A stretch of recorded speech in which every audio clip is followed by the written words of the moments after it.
kuliner daerah ini diangkat harkatnya, cara memasaknya, cara sajinya, manajemen usahanya, kemudian siapa yang memfundingnya, ya kan, negara mana yang menjadi sasarannya, gitu kan.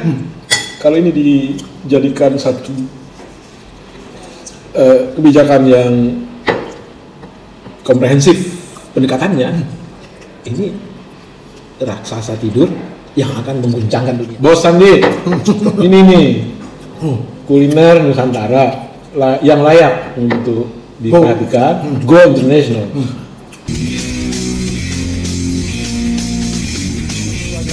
Ketemu lagi kita di channel yang perlu Imajinasi Informasi gratis tidak bayar. Subscribe. Assalamualaikum warahmatullahi wabarakatuh. Waalaikumsalam. Sobat Kicau Jelata dimanapun berada, ketemu lagi kita di channel yang penuh inspirasi, imajinasi dan informasi ini. Hari ini kita mau informasikan, kita lagi makan berdua, Bang Kica dan Bung Jela ini lagi berada di restoran Padang ya, Simpang Raya yang terkenal di mana-mana nih. Mulai dari Cipanas ya awalnya dulu, kemudian di Jakarta dan beberapa tempat. Simpang Raya itu khasnya adalah itu bisa rombongan masuk, bis gitu kan. Nah, kita dengan Bang Kica akan menikmati makan sambil berbincang-bincang tentang rumah makan Padang. Ya, gimana Bang? Ya, sapa dulu para subscriber kita nih di Kicau Jelata channel ini. Ya, teman-teman. Jadi ini Simpang Raya ini salah satu restoran favoritnya Bang Kica. Ini favorit bukan hanya melekat di Jakarta saja. Di daerah Bukit Tinggi, Sumatera sana, Simpang Raya juga terkenal, dan itu ada hubungan ownership dengan yang di Jakarta ini. Nah, foundernya Bang Kica tahu, kenal baik, itu Pak Haji Mursal. Pak Haji Mursal ini sekarang almarhum, Al-Fatihah buat beliau gitu. Orang yang punya visi bisnis ya, menurut Bang Kica luar biasa gitu. Pernah Bang Kica tanya kenapa model tampilan bangunannya itu tidak identik dengan kebanyakan restoran Padang. Karena kalau restoran Padang kebanyakan itu kan ada rumah begonjongnya gitu ya. Ini enggak. Jadi dibilang ini lebih arahnya itu nasional gitu. Tetapi tidak kehilangan ciri khasnya. Ciri khasnya itu di logonya. Istana Ayam Pop lalu rumah kadang. Rumah kadang. Nah, jadi menurut Pak Haji Nursal almarhum, ya ini untuk lebih mendekatkan dengan konsumen gitu. Nah, ini sesuatu yang tidak kita jumpai ya di banyak restoran Padang ya. Jadi dia berpikir keluar dari pakem nih, kan? Tampilan bangunannya lebih modern sehingga lebih milenial lah, kekinian gitu. Terus yang kedua, ini yang luar biasa. Jadi Pak Haji Nursal ini itu bekerja sama dengan biro-biro pariwisata. Makanya tadi Bung Jela bilang banyak bus-bus besar itu untuk menjadi bagian dari wisata kuliner lah bagi turis-turis itu. Kebanyakan itu turis dari Malaysia, macam. Sehingga sesuatu yang itu tadi nggak pernah digarap oleh restoran lain, beliau menggarap. Bukankah itu satu visi bisnis yang luar biasa? Nah, itulah. Gimana? Oke, ini kita makanannya udah terhidang ini. Selera kita juga udah luar biasa. Melihat ini udah istilahnya pengen cepat-cepat makan aja nih, menikmati makanan yang khas ini ya. Jadi ini khasnya rumah restoran Padang. Padang itu ada dua sebetulnya kalau dilihat-lihat.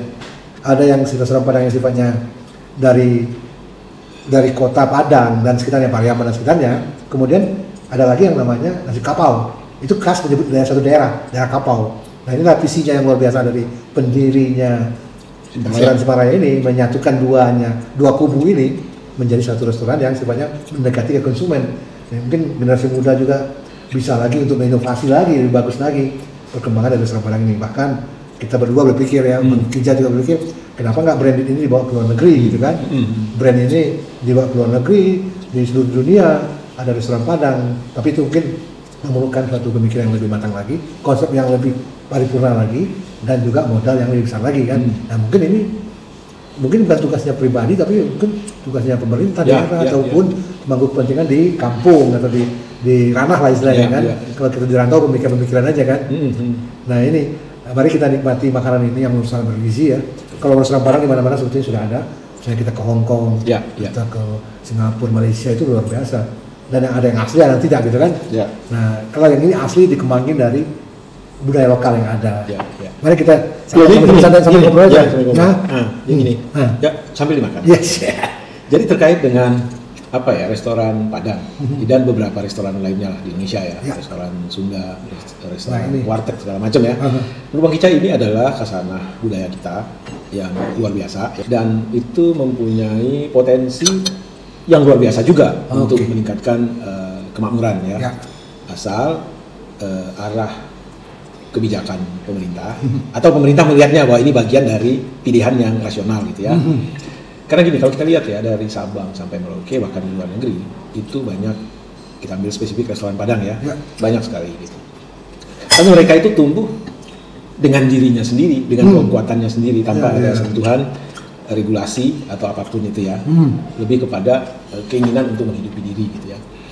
Satu waktu ini mungkin bisa mengilhami lah para pengambil kebijakan lah di negeri ini ya. Satu waktu Bang Kica di Sydney ya, New South Wales. Nah itu ada satu restoran Thailand baru buka, kaminya bukan main. Ya, Bang Kica makan di sana pada kesempatan enak ya, karena ini Asia ya. Nah, pada kesempatan makan ketiga ngobrol lah, karena ada karyawannya itu staf lokal orang Australia, tapi tidak sedikit juga ya orang Thailand gitu kan.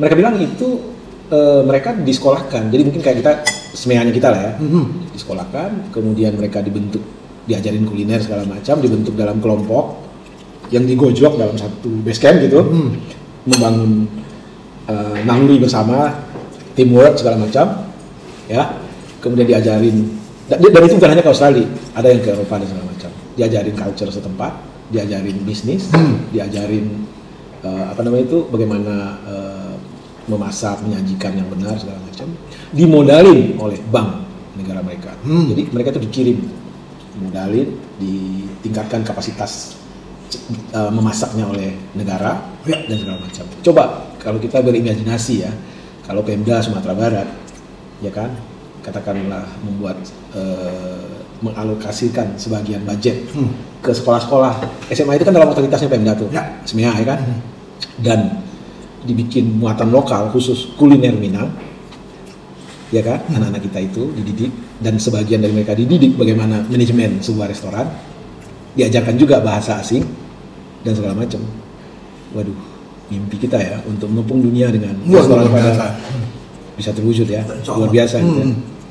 Coba gimana tuh? Ya, jadi kalau bicara dengan makanan Thailand segala macam, ini nggak kalah jauh, nggak kalah. Ini malah lebih unggul dari mereka sebetulnya. Apalagi ini khasnya ini ya, ayam pop ya. Dan semua ini mungkin belum ada yang diajarin di sekolah, karena ini semua alami aja nih dari para penggiat restoran Padang aja, belum ada yang masuk kurikulum kan. Nah, apalagi kalau ini semua dimasukin dalam kurikulum, semua dibikin ingredientnya yang pasti, yang jelas, dengan taste yang sama, tentu bisa kita jual di luar sana. Dan ini luar biasa, pasti bisa mengalahkan masakan Thailand, pasti bisa.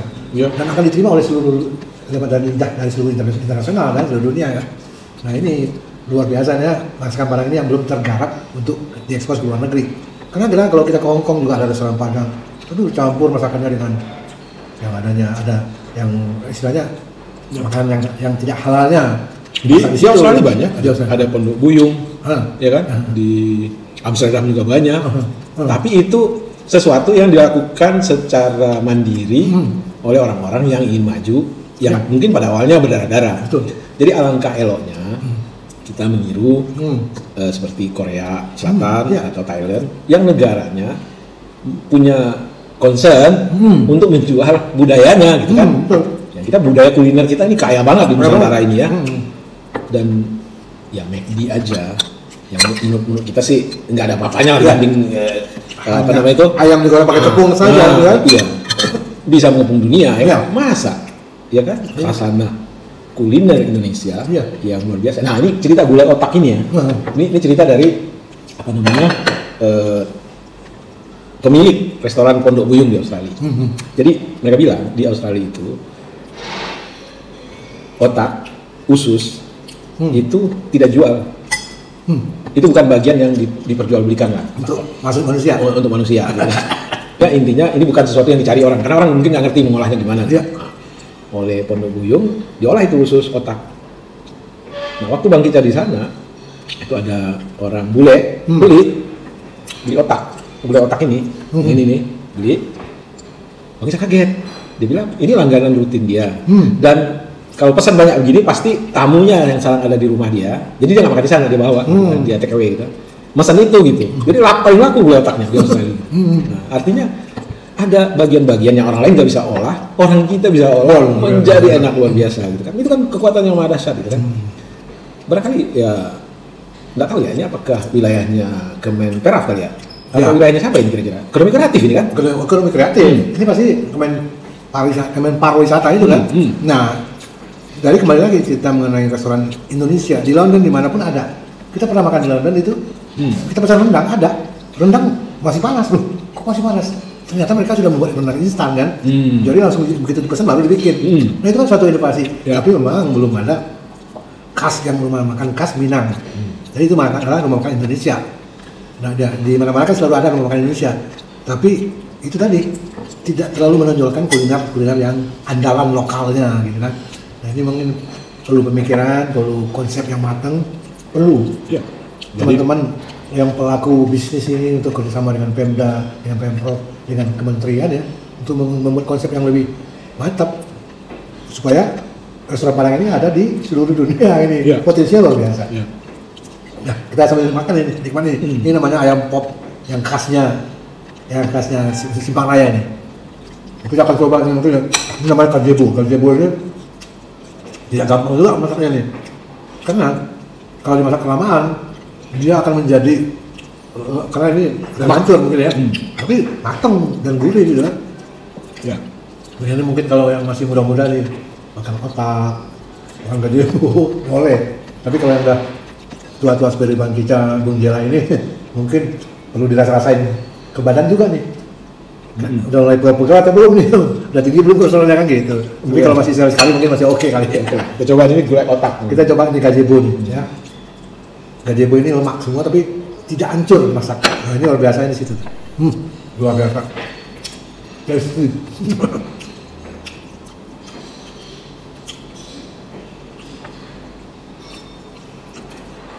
Banyos. Iya. Jadi ini sebenarnya mutiara terpendam yang nggak pernah kita gali gitu ya. Yang selama ini hanya spesifik restoran Padang ya, restoran-restoran yang menyajikan kuliner khas kedaerahan itu cenderung eksis keberadaannya karena mereka sendiri gitu ya. Padahal kalau negara jeli melihat atau Pemda jeli melihat, ini bagian dari pilihan untuk mempercepat proses distribusi keadilan sosial ya kan. Kita punya SMEA, sekolah kejuruan ya. Tapi Bang Ica belum pernah dengar tuh SMEA di Sumatera Barat sana ada jurusan kuliner Minangnya. Atau SMEA di Jawa Barat sana ada jurusan kuliner Jawa Baratnya. Nggak ada itu. Padahal itu ranahnya Pemda kan. Dan kita juga nggak pernah dengar tuh ada kebijakan dari pemerintah pusat, baik itu dalam bentuk regulasi ya, yang memberikan stimulus ya kan, segala macam untuk hal-hal yang sifatnya khasanah kekayaan dari culture ini gitu ya. Iya kan? Kenapa misalnya tidak ditargetin bahwa kuliner daerah ini diangkat harkatnya, cara memasaknya, ya kan, cara sajinya, manajemen usahanya, ya kan, kemudian siapa yang fundingnya, ya kan, bankable-nya supaya bankable gitu kan, negara mana yang menjadi sasarannya gitu kan. Kalau ini dijadikan satu kebijakan yang komprehensif pendekatannya, ini raksasa tidur yang akan mengguncangkan dunia. Betul nggak? Orang Eropa yang dari negara mana itu sampai membuat lagu nasi Padang kan? Karena saking enaknya nasi Padang ini. Tapi inilah selama ini benar-benar murni dari pelaku usaha bisnis restoran Padang aja yang bergerak. Misalnya contoh yang di Malaysia ya, itu ada namanya Sari Ratu ya. Sari Ratu itu megap-megap selama COVID, tapi mereka tetap eksis, tetap bertahan, ya, tanpa bantuan dari pemerintah gitu kan. Dan ini bisa bertahan dan malah berkembang lagi. Sekarang udah tambah lagi, buka lagi di Singapura. Kemudian kemarin saya ketemu dengan salah satu ownernya, Datuk Rama itu luar biasa. Di Malaysia masih nambah, di Singapura juga masih nambah, buka lagi. Dan itu yang benar-benar dijual nasi padang seperti ini kan. Dan ini apa multiplier effect-nya juga dahsyat gitu ya. Ada serapan tenaga kerja yang jelas. Ada bumbu-bumbu khas ya, yang istilahnya itu rantainya ya, rantai usahanya ini ya. Jadi bisa memakmurkan petani, ya kan, menyerap tenaga kerja, membanggakan negeri ini ya kan, wah segala macam lah. Luar biasa. Dan ini memang budaya apa? Ini kearifan lokal semua ya. Kayak ikan bili ini hanya ada di Danau Singkarak. Dan katanya juga ada dibudayakan di Danau Toba. Tapi hasilnya nggak bisa kecil-kecil seperti yang di rasanya pun Danau Toba dan besar-besar. Rasanya pun beda. Rasanya pun beda ya. Nah, ini kan potensi yang luar biasa ya. Yang ya tentu saja dibutuhkan satu penanganan yang. Colek dong. Hah? Pak Sandi dicolek tuh. Bos Sandi, ini nih kuliner Nusantara yang layak untuk diperhatikan, go international. Luar biasa. Pasti kalau teman-teman dari Kementerian Pariwisata dan Ekonomi Kreatif melihat ini pemikiran-pemikiran ini, tentu akan tergerak ya untuk membuat suatu konsep yang komprehensif, baik itu konsep kulinernya, makanannya maupun konsep bisnisnya gitu kan, termasuk juga fundingnya, pemodalannya dan sebagainya. Tentu dengan kecanggihan teman-teman semua yang sudah ahli ya membuat suatu konsep pasti akan jalan nih. Tinggal kerjasama dengan lembaga pendidikan, kemudian pelaku-pelaku bisnisnya rumah makan atau rumah makan Padang dan sebagainya. Begitu. Ya.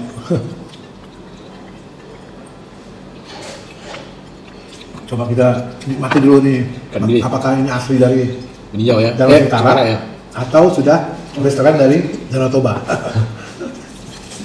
Tapi kalau melihat fisiknya, nah, asli. sudah besar ini, sudah agak besar ini. Asli. Atau ini ikan mas kecil ini bukan? Coba lihat. Bili, ikan bili ini. Bili ini ya, aslinya sebesar ini kecil-kecil, aslinya. Tapi kalau sudah besar-besar, ini asli dari kak. Lihat.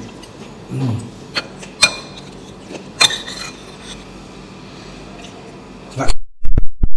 2 kali nih.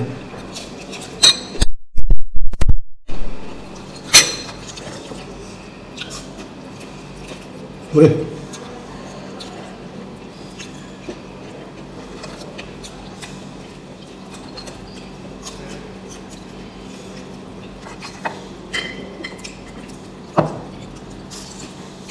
Teman-teman, demikian kicau pendek kita soal restoran, satu khasanah kekayaan budaya Nusantara di bidang kuliner yang sejatinya bisa meningkatkan kesejahteraan rakyat Indonesia secara masif. Tak hanya terbatas kuliner Minang, bisa kuliner Sunda, hampir semua daerah. Kita punya kekayaan dan punya kekhasan sendiri. Kita berharap ke depan ada perhatian dari para pengambil kebijakan, baik itu di tingkat daerah maupun di tingkat pusat. Dan sekali lagi Bang kita yakin bahwa ini adalah kekuatan besar yang belum kita sentuh. Dari Simpang Raya, Manggarai, Bang Kica dan Bang Jela melaporkan. Wassalamualaikum warahmatullahi wabarakatuh. Salam sehat dan bahagia.